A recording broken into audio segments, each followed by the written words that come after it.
Welcome back to Fast Politics, Representative Maxwell Frost. Hey, good to see you. Good to see you. So, you are in your office in your district because the Speaker of the House, Mike Johnson, sent everyone home for the week because he lost a vote. He basically said he didn't want a bill to come up. It came up and it passed. Yeah, I mean, essentially, there's this bipartisan bill to allow new parents in Congress, especially mothers, to be able to vote remotely for like a short period of time, too. It's maybe like 8 or 9 weeks, something like that, kind of a normal policy in a lot of other workplaces. And it has bipartisan support. There's a whole process called a discharge petition that if you get more than half of the members to sign on to it, it actually has to be brought up for a vote automatically and bypasses committee. And so this is a long-standing part of the House. So it's actually Anna Paulina Luna and Brittany Pedersen who combined Brittany's a together. Dem. Anna Paulina is a MAGA fringe. Yeah, Yes. MAGA person, but she recent well, no, but she's a MAGA person, period, and she And recently had a child, and so she experienced this, and it's part of the reason why she's doing it, and so they both worked together, and they got over 50%.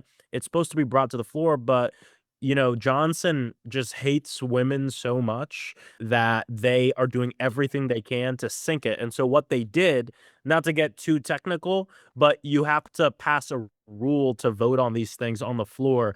And so what they did is in the rule, they put a bunch of Trump's agenda in it right. and the rule to lift the cap of what a discharge petition needs to screw them over. And they did it that way so it would push Republicans to not vote for it because then they're voting against the Trump agenda. But 9 Republicans still voted no Wow. with Democrats, and we sunk the rule. And Johnson was so pissed off that he just canceled the whole week. And I think the thing that's funny is his whole reasoning is that it's not going to work if you're voting remotely. And so to respond to the not going to work thing, he sent us home to not go to work in DC. So it's interesting. They're in a little bit of a pickle, but we'll see what happens next week. And they also, Mike Johnson actually did vote remotely during COVID like 31 times or something. So it's also, he's just a hypocrite, right? He's a hypocrite. He's a complete hypocrite. I think remote voting should be allowed for new parents. Also beyond that too, I mean, I think if you're sick, if you're in the hospital, I mean, we've Right. seen members, Kevin Mullen had to do it. We saw a bunch of different members, Democrats, literally be rolled in from the hospital to do votes. And here's the thing. If you make it unbearable to raise a family and be in Congress, it means we're gonna have less working families represented in Congress, right? Right. If you make it so if you have a health condition and, you're in the hospital, you can't go to Congress, it's gonna be less likely that people are gonna wanna serve here, right? And Yeah. so that's part of the problem is I'm not saying, life needs you need to make things just amazing for us, but having these accommodations, I think, are very important. Well, Congress was home because Mike Johnson was mad.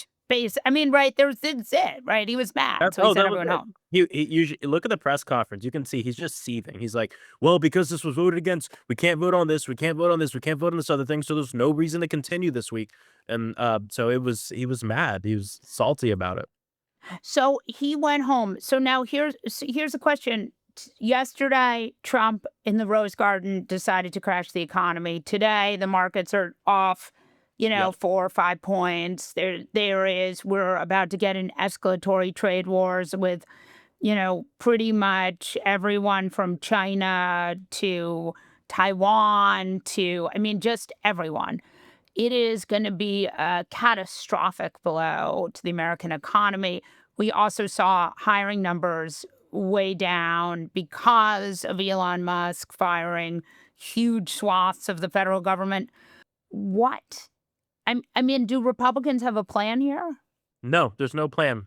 And the thing is that Donald Trump is also the Speaker of the House right now, so he's running Right. both the judicial or running both the legislative branch and a little bit of the judicial branch and the White House. And the guy has absolutely no plans. They don't know what they're doing with these tariffs. All you got to do is look at all these interviews of top Trump officials. They're all contradicting each other. Right. You have half of them saying This is part of a bigger plan, so that way we're in a better negotiating position. But then you have Caroline Leavitt and other top people in the White House saying, "Oh no, this isn't about negotiations. We're just kind of changing everything." And then the president says, "We're going to have to go through some uncomfortable times so it can make things better." Well, here's the thing. Not everyone's a billionaire like Donald Trump, Right. not a billionaire like Elon Musk. Uncomfortable times isn't just like, sitting in a bad, airplane seat for an hour. It could mean literally for many families, life or death when you talk about deciding between medical bills and rent, when you talk about paying more at the grocery store, when you talk about paying Mm, more at the pump for gas, all of this can result in people being put on the street. So no, it's not just uncomfortable, it's untenable for so yeah. many families across the country. And it just shows that this guy completely lied to people during the election. There's a legislative way to stop this. It would mean, and Gregory Meeks is working on it right now, but basically Trump has done this on the idea that it's a financial emergency, but Yep. really there is no financial emergency. So you can sort of pull Yeah. back that moniker, say it's not a financial emergency. You need 10 senators, 10 Republican senators to go along with it. Or you don't need 10, but I think you need 6 or 5 or 7, I think. 6 or Yeah. 7. Yeah. Yeah. I think you can get 6 or 7 Republican senators if you crash the market. I think so too. So my question for you is, I'm not sure you can get the House members you need. No, that's the problem is the Senate Republican caucus, they're a bit more, it seems, independent. I think they're Mhm. still Trump acolytes, but it looks like there's some appetite for pushing back a little bit, just a little bit, not a lot. I Right. think you could see something like that pass actually this morning. Senator Cantwell and Chuck Grassley put forth a bill to make it so Right. that Trump would have to notify Congress about tariffs and then we could reverse them. Yeah. Way Um, to go, Grassley. Yeah, but the problem is, if it passes the Senate, I doubt it would pass the House because these House Republicans are Trump lapdogs through and through. They are half of them are like a good chunk of them are true believers. A Right. good chunk of them are just scared as hell. And like Right. that's the camp of both of them. And but at the end of the day, they're making the same decisions, doing whatever Trump wants. And Johnson is just a complete Trump lapdog. I mean, he's completely pathetic and he will just do anything Trump wants. But let's say there's a world where the it passes the House. If it passes the House because a few Republicans decide to come, because in the House we need less. We just need like 2 or 3 Right. Republicans to pass it. Then the next thing is Trump would definitely veto it. And then do we have enough votes for a veto override, which is 2/3? Probably not because Yeah. of these. I feel like if and when the economy completely crashes, you'll have these people still saying, "Well, wait for it, Trump, it's good. This is good. It's gonna be good." Just completely gaslighting people. And this is part of the reason why I think America really needs to give Democrats the majority in Congress this next year, because we gotta pump the brakes on this guy. Number one, he's incompetent. He doesn't know what he's doing, and then everything he's trying to do is to benefit billionaires and corporations. He doesn't give a shit about working people, and so because of that, he can do these moves and feel like it's not a big deal because it isn't a big deal to the people he's working for. People like him. But you have to think, I mean, Trump has very wealthy people who wanted a tax cut. And that was it wasn't a large group, but it was a large group of his donors. You have to think that those people are not thrilled to see the market crater. I think there's a good amount of them that are obviously not thrilled about this, but the thing we have to weigh, people should realize, obviously, we've seen over the last less than 10 years that the richest people on this earth and in this country, their wealth has more than doubled very quickly. Right.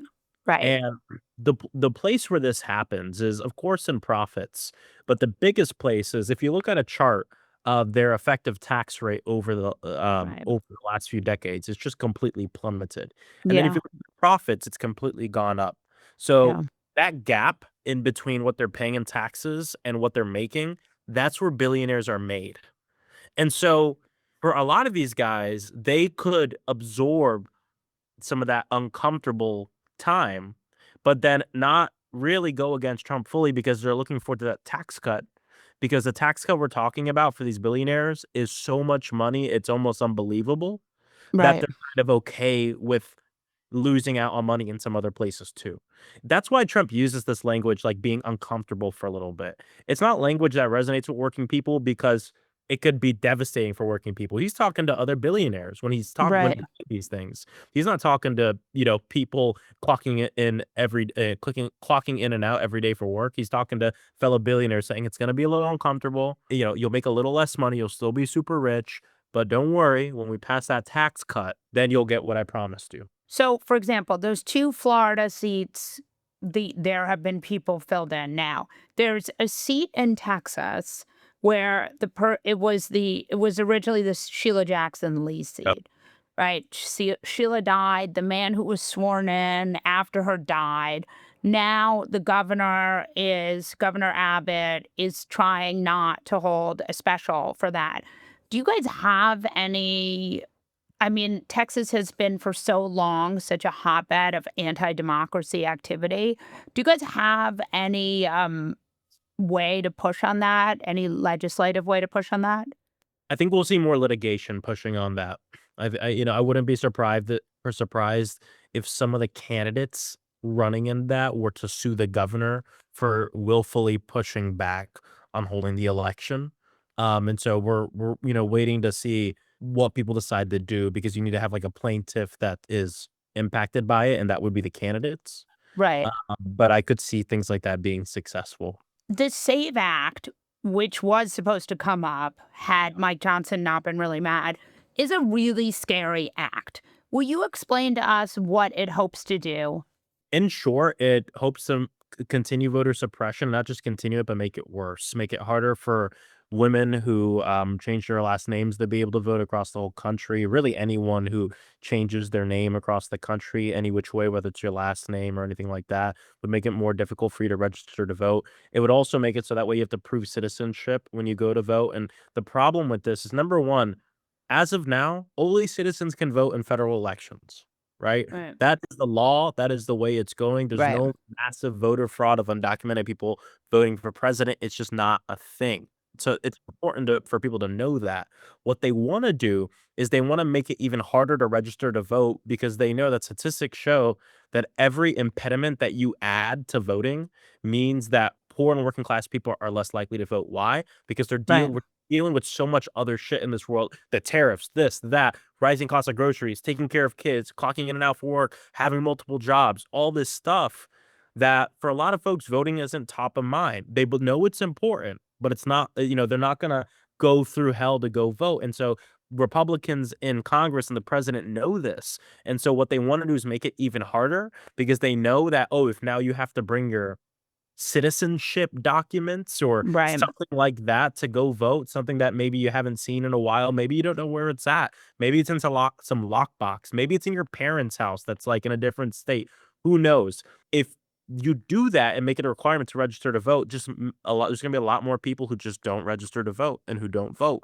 And and they know that when more people vote, they don't do great in elections when it's spread out throughout our country. And so the SAVE Act is a huge voter suppression bill. Here's the good news.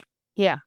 Number one, I don't think it's going to pass the Senate, which is good. I would, Yes. yeah. So that's good. I high degree of confidence it's not going to pass the Senate. Okay. It passing the House is just still devastating. I had a Right. friend who texted me yesterday. He said, "Maxwell, is it time for me to leave the US yet?" She'll send me a text like every month, like checking in, like, "Yo, should I leave? Should I not leave?" And I actually texted her this morning because usually I'm like, "Let's see what's going on," because I don't want to tell someone to leave the Right, that's a right, right. move, right? But also I get Right. it. Also I get it. But this morning I said, with these special elections, I think what we saw is the energy is so high right now. I think people are starting to feel better about the Democratic response in this Yeah. moment because, quite frankly, I think Democrats are starting to do more. Uh, Mhm. and I think as all this is coming to a head, I do think we have a really good opportunity to win these elections coming up and put a check on Trump on all the biggest things. And so I told her, hold, I think we're going to be in a better place and increasingly, I think we're getting in a better place even now. Cory Booker gave this speech this filibuster. It was the longest. He beat like Thane Cochran, and also he beat the architect of, the person who Yeah. was Yeah. trying to yeah, to filibuster the 1964, right, Yeah. 1964 Civil Rights Act. Yep. He broke the record, 25 hours, 18 minutes. There's a lot of very cynical people on the internet who don't think that matters. Tell us why it matters. Well, it matters for many reasons. Obviously, you just brought up the kind of symbolic nature of it that a black man beat the record held by a racist who used that, tool that senators have to block the Civil Rights Act. And that's one thing, and I think it actually is important.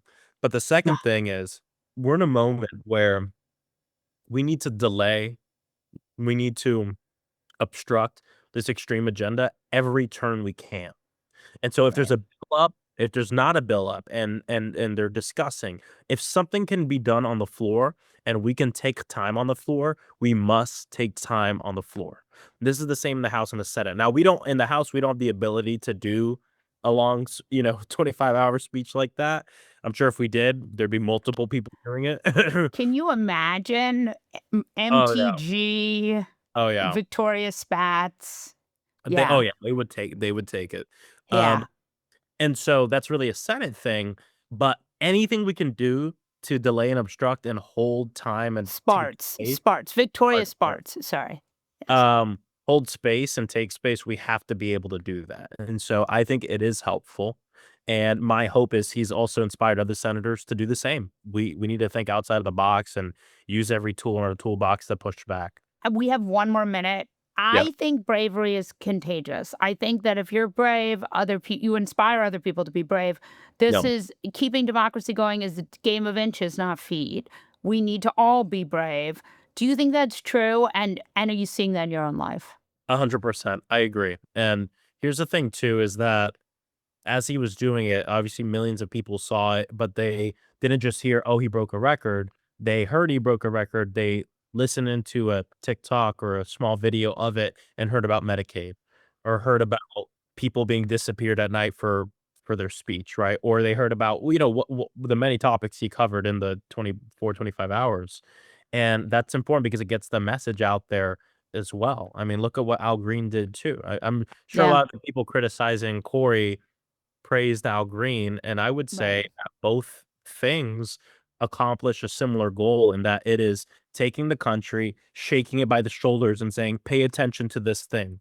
Yeah. And we as legislators need to find opportunities to do that everywhere we can. That's part of the reason I pulled it to the Department of Treasury or Department of Education, right?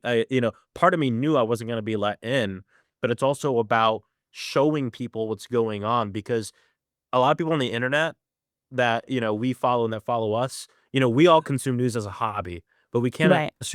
we can't assume everybody's paying attention, and the fact of the matter is there's a lot of people not paying attention right now, and that's what direct action, protest, that's what all of that is about. A lot of times, I had someone come up to me and said, "Well, I feel like some of the stuff y'all are doing is a bit performative," and I think the thing people and performative has a very bad, what do you call it? Yeah.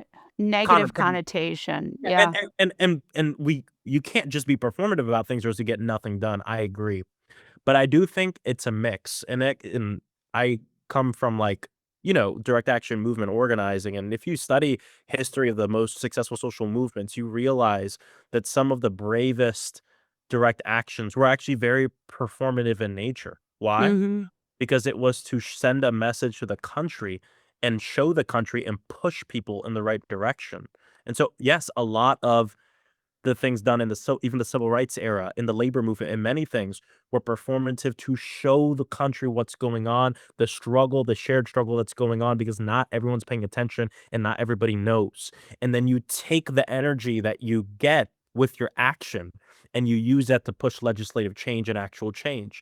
And these things work together, right? If you just do Mm. one thing, you don't get what you want. But if you do both, that's how you move forward. And so, we should definitely have a raised eyebrow at any politician at any time, of course, Right. myself included. but we should be looking at the totality of what they're doing, not just the one thing they're doing. And I think that's really important too. But I agree. We all need to be brave in this moment. I've been repeating the same thing over and over again. If you don't have the power you want, you got to use the power you got. And that's, as someone who's in the opposition right now, I don't say I'm in the minority, I say I'm in the opposition. That's what we have to be doing in the House and in the Senate as well. It's part of the reason I've been doing this. I just did a town hall in a Republican district with Senator Chris Murphy. We had a great turnout, and the coverage in that district was amazing. And like things like that, we need to do as well to bring the fight to them. Thank you, thank you, thank you, Maxwell. Yeah, so good to see you.